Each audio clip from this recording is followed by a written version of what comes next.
നരിവേട്ടയുടെ experience എന്ന് പറഞ്ഞു കഴിഞ്ഞാൽ ഭയങ്കര ഒരു എക്സ്പീരിയൻസ് ആയിരുന്നു.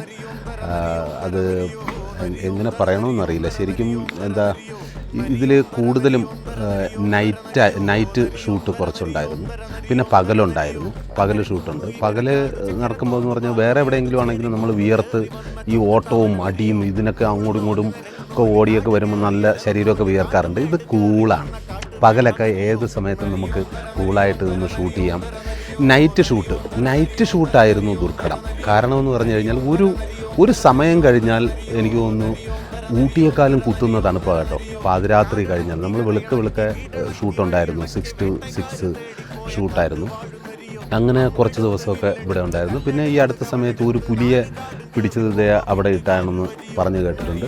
പിന്നെ നൈറ്റ് ഷൂട്ടിന് ഒരു ദിവസം നൈറ്റ് ഷൂട്ടില്ലായിരുന്നു. നമ്മൾ ഈ ഫുഡൊക്കെ എല്ലാവരും കഴിക്കുന്ന സ്ഥലമുണ്ട്, അതിൻ്റെ തൊട്ട് ബാക്കിൽ ഒരു പുലി വന്ന് മാനിനെ അടിച്ചുകൊണ്ട് പോയി. 5000-ലേറെ മാനുണ്ട്, 4 പുലിയുണ്ട്, കരിമ്പുലിയുണ്ട്, എല്ലാം ഉള്ള നല്ല നല്ല നല്ല രസകരമായ സ്ഥലമാണ്.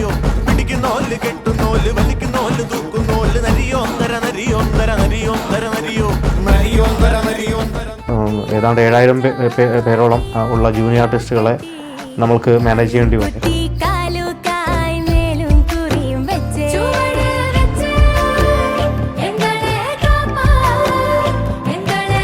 ഇതിൻ്റെ ആദ്യത്തെ സിനിമ ഞാനായിരിക്കും എന്നുള്ള രീതിയിൽ ഞങ്ങൾ പ്ലാൻ ചെയ്തിരുന്നതാണ്. പക്ഷെ അന്ന് ചില കാരണങ്ങൾ കൊണ്ട് അത് നടക്കാതെ പോയി. പക്ഷെ ഒരുമിച്ചൊരു സിനിമ ചെയ്യുക എന്നുള്ളത് ഞങ്ങൾ കണ്ടുകൂട്ടിയ കാലം മുതൽ ഞങ്ങൾ തീരുമാനിച്ചിട്ടുള്ളൊരു കാര്യമാണ്.